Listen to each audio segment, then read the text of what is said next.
Existen dos fenómenos de gran relevancia en la mecánica de fluidos: la cavitación y el golpe de ariete. Son fenómenos muy importantes de la mecánica de fluidos y es de especial importancia en el funcionamiento de toda máquina hidráulica. En los últimos años, la tecnología de diseño de turbinas y bombas centrífugas ha avanzado enormemente, el cual, sumado a los incrementos en los costos de fabricación, ha llevado a desarrollar equipos con mayores velocidades específicas para minimizar esta influencia.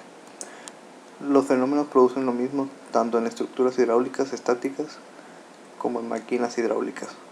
Lo más grave es que es altamente destructivo y es por eso que es importante estudiarlo para conocer sus causas y controlarlo. Golpe de ariete. Se denomina golpe de ariete al choque violento que se produce sobre las paredes de un conducto forzado cuando el movimiento líquido es modificado bruscamente.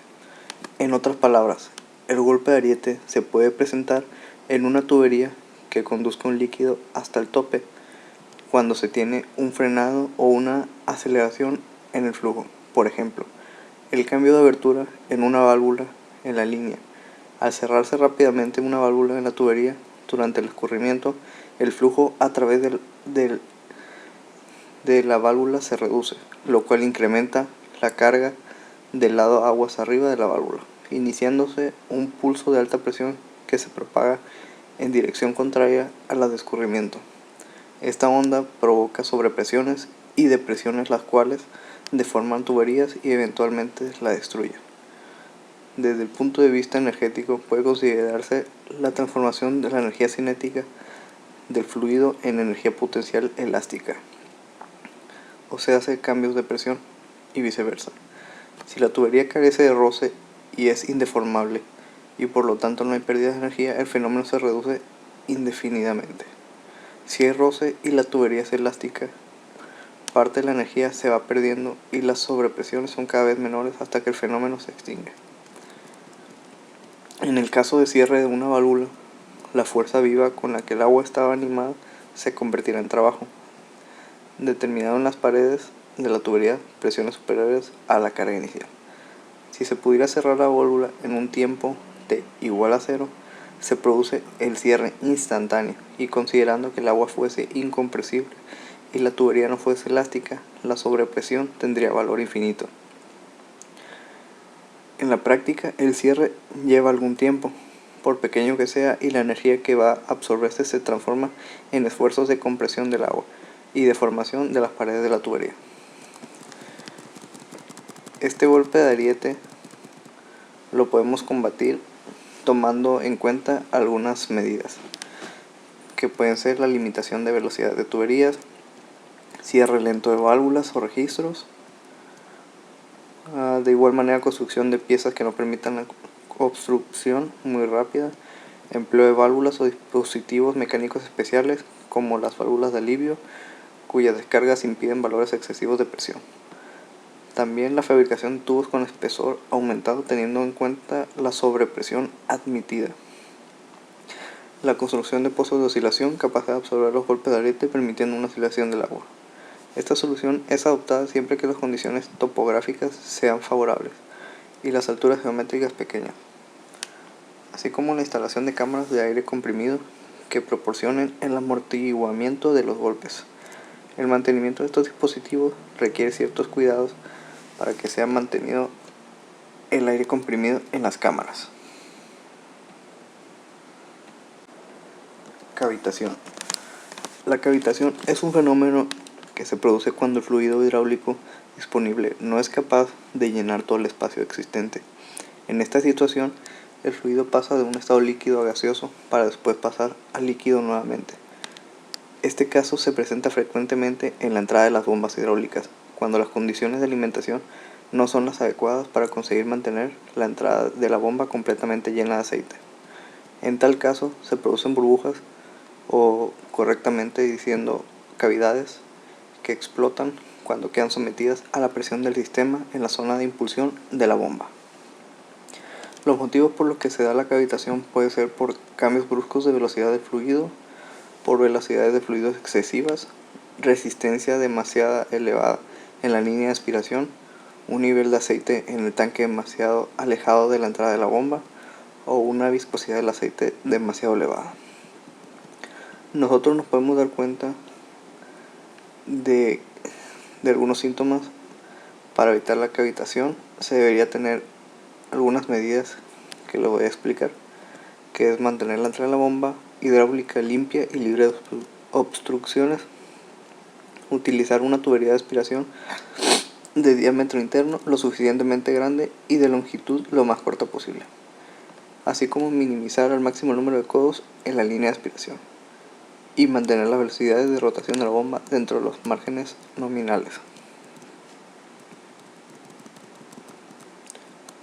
Los efectos que tiene la cavitación sobre la maquinaria de bombeo son que con las implosiones se decrecen los diámetros de las burbujas, por lo que estas partículas en estado líquido se aceleran y se desplazan hacia el centro de estas burbujas chocando entre sí. Estos choques provocan sobrepresiones, que viene siendo el golpe de ariete, que se propaga en todas direcciones, afectando principalmente a las ranuras de las superficies metálicas, por lo que en muy poco tiempo puede ocasionar daños en la estructura de la máquina, principalmente en el rotor. Los golpeteos, los cuales al ser muy fuertes dan la impresión de que la bomba carrea grava y causan un desequilibrio en la máquina, dañando las uniones en los tubos, así como aflojan las partes que la sostienen. Además, los martilleos en ocasiones son tan fuertes que producen ruidos, los cuales pueden ser molestos durante la operación de la bomba. Y el problema, a lo mejor el más importante, es el de la reducción de eficiencia de la misma bomba. Algún otro efecto que tiene es con la misma implosión de las burbujas, es que se libera iones de oxígeno que, como sabemos, atacan las superficies metálicas y produce corrosión en los metales. Como conclusión acerca del golpe de ariete y la cavitación, es que son dos fenómenos que en sí no son buenos para un efecto bueno para la hidrodinámica en relación a cuestiones mecánicas de bombas. Además de que no es algo que no se puede evitar, tienen que estar presentes, por lo que el estudio de esta es muy importante para saber qué podemos cambiar de la misma máquina para hacer que este efecto no sea tan drástico y así poder mejorar la eficiencia de nuestras bombas, así como darle mantenimiento constantemente, y así los efectos de la cavitación y el golpe de ariete no se darán tan rápido en cuestión de tiempo.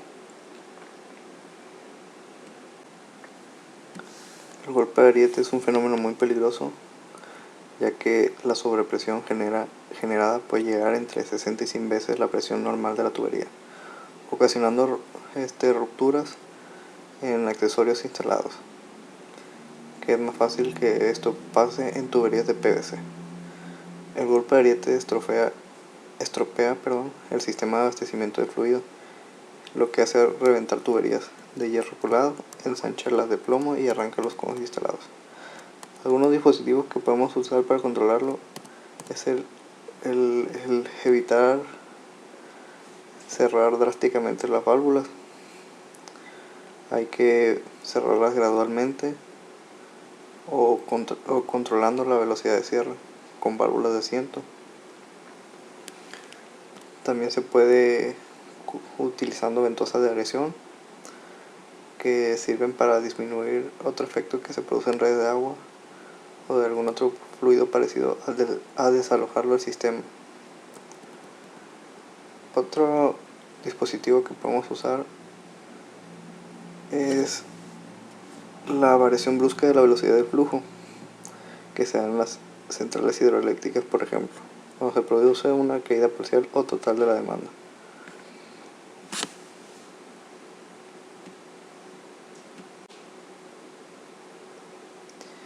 Y en la cavitación, en la mayoría de los casos, Esta es un suceso indeseable, por ejemplo en dispositivos como hélices y bombas. Este fenómeno puede causar mucho ruido y daño en componentes, así como una pérdida de rendimiento, como ya se había explicado anteriormente. Por lo que con el estudio de este fenómeno nosotros podemos alargar la vida útil de algunas partes diseñadas para lo de estos mismos sistemas mecánicos de bombas y hélices, para mejorar sus características físicas y poder mejorar el rendimiento y las resistencias de los materiales.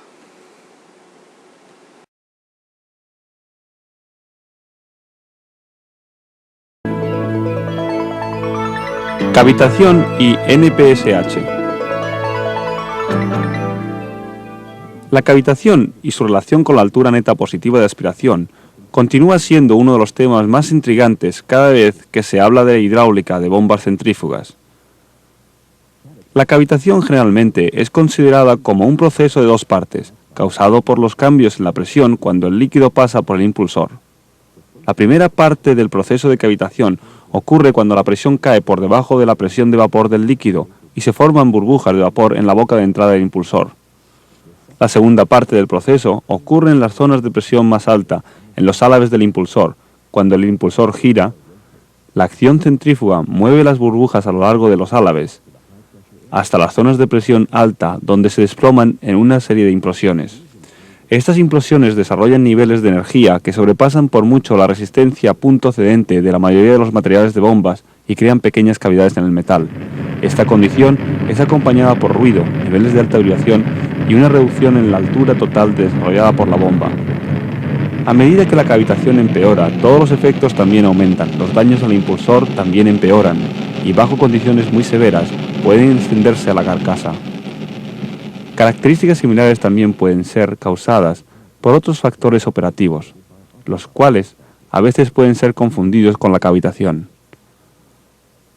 La recirculación de la aspiración ocurre entre los álabes y causa daños en corrosión a lo largo del lado posterior o cóncavo de los mismos. Esta condición es considerada generalmente como consecuencia de la operación de la bomba con caudales muy bajos. La recirculación de la impulsión ocurre en el diámetro exterior del impulsor y causa daños de corrosión en las puntas de los álabes y algunas veces cerca del tajamar de la carcasa. Estos efectos también pueden ser causados por las condiciones de caudales bajos o por un problema hidráulico de diseño conocido como frecuencia de paso por los álabes. El arrastre de aire define una amplia variedad de condiciones, cuando las burbujas de vapor ya se encuentran en el líquido antes que éste llegue a la bomba. Lamentablemente causa los mismos daños de corrosión y en los mismos lugares que la cavitación. Esto hace muy difícil identificar la verdadera causa de los daños, especialmente porque pueden ocurrir al mismo tiempo. En el arrastre de aire, las burbujas de vapor podrían ser parte inherente del líquido, tal como en cualquier proceso efervescente o de fermentación, o ser causados por una temperatura operativa cerca del punto de ebullición. El aire también podría ser arrastrado dentro del sistema, debido al mal diseño de tanque de aspiración, o inclusive puede ocurrir dentro del sistema por tuberías inadecuadas. Todos estos factores causan daños de corrosión por la formación y el desplome subsecuente de las burbujas de vapor. Las diferencias están en la manera en que las burbujas son formadas y el lugar en que ocurre la resultante implosión. La causa más común de los daños de la corrosión es la cavitación real, que ocurre cuando las burbujas de vapor son formadas por energía de presión insuficiente en la boca de la entrada del impulsor. La energía de presión requerida para evitar la formación de burbujas de bajo vapor, esta condición es referida como altura neta positiva de aspiración o NSPH. El criterio de diseño de todo impulsor requiere el suministro de un nivel mínimo de NPSH para un funcionamiento óptimo. Este nivel mínimo de energía de presión se identifica como NSPH requerido y es estrictamente una función del diseño de la bomba y de su velocidad de rotación. La energía de presión requerida por una bomba es provista por el sistema en que la bomba está funcionando. Esta se identifica como el NPSH disponible y es una función exclusiva del diseño del sistema. Consecuentemente, para evitar daños serios causados por la cavitación, el NPSH disponible debe ser mayor que el NPSH requerido. Sin embargo, el NPSH disponible es menor que el NPSH requerido, ocurre la cavitación real y existen solamente dos alternativas para eliminar el problema, ya sea disminuyendo el NPSH requerido o aumentando el NPSH disponible.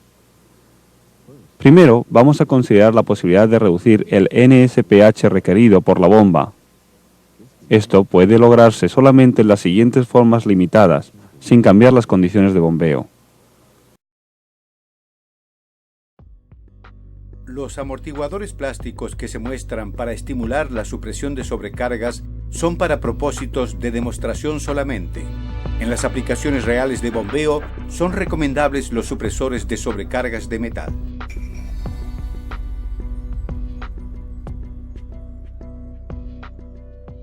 Este dispositivo está diseñado para dar una demostración de un golpe de ariete, lo que puede ocurrir cuando se cierran muy rápidamente las válvulas de un sistema. Tenemos alrededor de 70 metros de bobina de cobre de media pulgada con una válvula de descarga y una válvula en la entrada de la bobina, un supresor de sobrecarga en el punto de descarga y un supresor de sobrecarga en el punto de entrada de la bobina. Cuando el líquido se mueve rápido a través de una cañería o de un sistema y es desacelerado rápidamente, la energía se concentra y puede causar un pico de presión que puede llegar a ser de 4 a 8 veces más que la presión de flujo normal. Vamos a demostrar esto utilizando una manguera de jardín y agua de grifo, permitiendo que el agua fluya a través de esta bobina para salir luego por una manguera de escape. Todo es normal. La presión es baja porque todo está fluyendo bien. Cuando cierro esta válvula rápidamente, no se verá nada por una fracción de segundo, porque el líquido seguirá desplazándose a través de la bobina, pero no habrá nada de líquido en la parte superior. El líquido revertirá su dirección y volverá hacia arriba hasta chocar contra la válvula, y entonces se verá un pico de presión. Tenemos medidores que se llaman manómetros con dos agujas, y una de ellas se mantendrá en el punto más alto de presión cuando la válvula haya sido cerrada. Ahora, en este punto, los amortiguadores de pulsaciones están aislados de la bobina para que no los afecte la velocidad de flujo de parte de los supresores. Ahora voy a cerrar la válvula rápidamente. Puede verse el choque que acaba de ocurrir, con un pequeño retraso, ya que el líquido tuvo que volver hasta la válvula en dirección contraria. Hemos alcanzado un pico de presión de 400 psi desde un punto de presión cero, en un instante tan rápido que el ojo humano es incapaz de percibir, pero que hemos sido capaces de captar con el medidor. Voy a demostrar esto nuevamente. Reajustaré la aguja del medidor de nuevo a 0, pero esta vez voy a introducir el supresor de sobrecarga en el sistema. Abriré la válvula para permitir que el agua fluya a través de la bobina como antes, pero ahora mire la bobina y será capaz de observar cómo la aguja del medidor no marcará prácticamente ningún movimiento.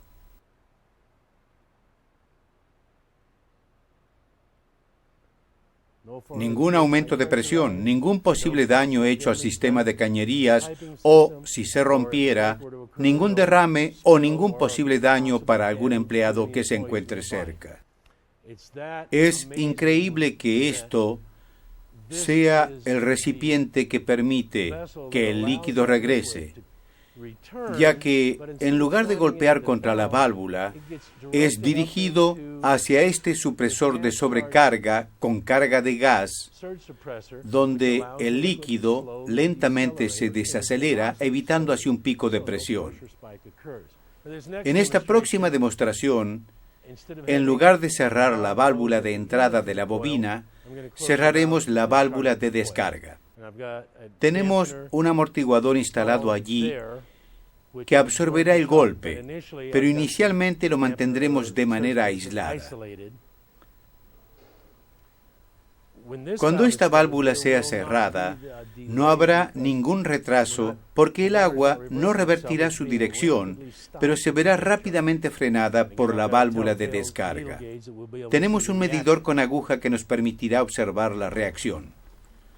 Como puede ver, todo el aparato se sacude instantáneamente en cuanto detenemos el flujo, y el pico de presión ha llegado hasta las 400 psi. Nuevamente, suficiente presión como para romper la mayoría de las cañerías, especialmente las hechas de PVC o de plástico, y dañar los medidores, los bordes, los accesorios y las bombas.